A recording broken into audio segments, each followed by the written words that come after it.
चुनाव में कांग्रेस के खराब प्रदर्शन पर अपनी कुर्सी गंवा चुके कांग्रेस नेता कृपाशंकर सिंह के सितारे गर्दिश में हैं। सुप्रीम कोर्ट ने भी उनकी याचिका खारिज कर दी है। करीब 10 दिन पहले कृपाशंकर ने मुंबई कांग्रेस प्रमुख पद से इस्तीफा दे दिया था।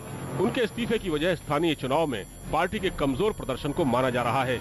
कृपाशंकर की मुश्किलों में उस वक्त खासा इजाफा हो गया जब आय से अधिक बेनामी संपत्ति रखने के मामले में मुंबई हाईकोर्ट ने उनके खिलाफ एफआईआर दर्ज करने के आदेश दिए। इस शिकायत पर शुक्रवार को उनके कई ठिकानों पर छापेमारी की गई। इन ठिकानों से कई दस्तावेज मिले हैं। हालांकि पुलिस अभी तक खुलासा नहीं कर पाई है कि इन दस्तावेजों से क्या जानकारी मिली।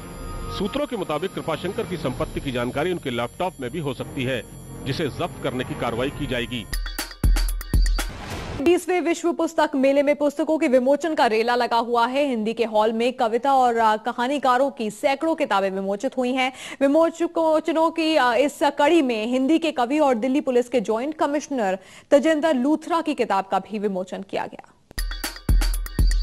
विधानसभा के लिए आज आखिरी दौर की वोटिंग की जा रही है। सुबह में वोटिंग धीमी रही, लेकिन अब उसमें तेजी देखी जा रही है। आज 60 सीटों पर वोटिंग चल रही है। ये वो सीटें हैं जिस पर पहले 4 फरवरी को चुनाव होना था, लेकिन बाद में ये 3 मार्च के लिए टाल दिया गया था। पहले 2 घंटे में सिर्फ 11% वोटिंग हुई है। इन 60 सीटों में अधिकतर सीटों पर पिछले चुनाव में बीएसपी का कब्जा रहा है। आज सबसे ज्यादा नजर रामपुर पर है, जहां आजम खान समाजवादी पार्टी से चुनाव लड़ रहे हैं। आजम खान के लिए कभी समाजवादी पार्टी में रही जयाप्रदा एक चुनौती है। उनका विचार है, क्योंकि उन्होंने मेरे चुनाव खराब करने में कोई छूट नहीं दिया। तो आजम खान साहब जो सोचेंगे वही सही समझते हैं, लेकिन मैं अपने पार्टी के प्रत्याशियों को लड़वा रही हूँ। कोस्टा कॉन्कॉर्डिया के डूबने के मामले पर आज से कोर्ट में सुनवाई शुरू होगी। इस अहम सुनवाई के दौरान हजारों की संख्या में लोगों के पहुंचने की उम्मीद है।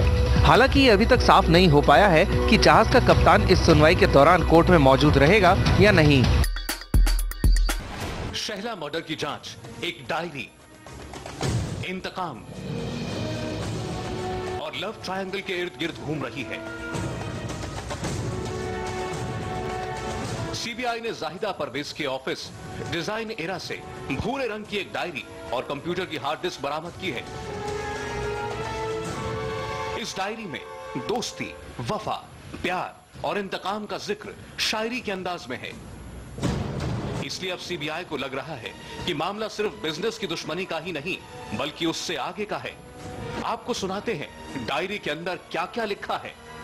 अगस्त 2011, जाहिदा ने लिखा है, मैं बहुत परेशान हूँ, क्या करूँ, इंतकाम। गौर करने की बात है कि 16 अगस्त 2011 को ही शहला का उसके ही घर के बाहर कार में मर्डर हुआ था। सूत्र बता रहे हैं कि इस डायरी में जाहिदा ने कत्ल का जिक्र भी किया है। कथित तौर पर उसके लिखे शब्दों से लगता है कि उसने शहला का मर्डर होते देखा था। जाहिदा ने डायरी के एक पन्ने पर लिखा है, मैं उस जगह को देख सकती हूँ।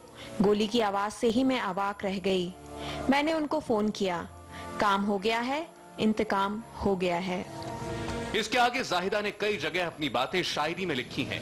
शायरी में कही गई बातों से लव ट्रायंगल का आभास होता है।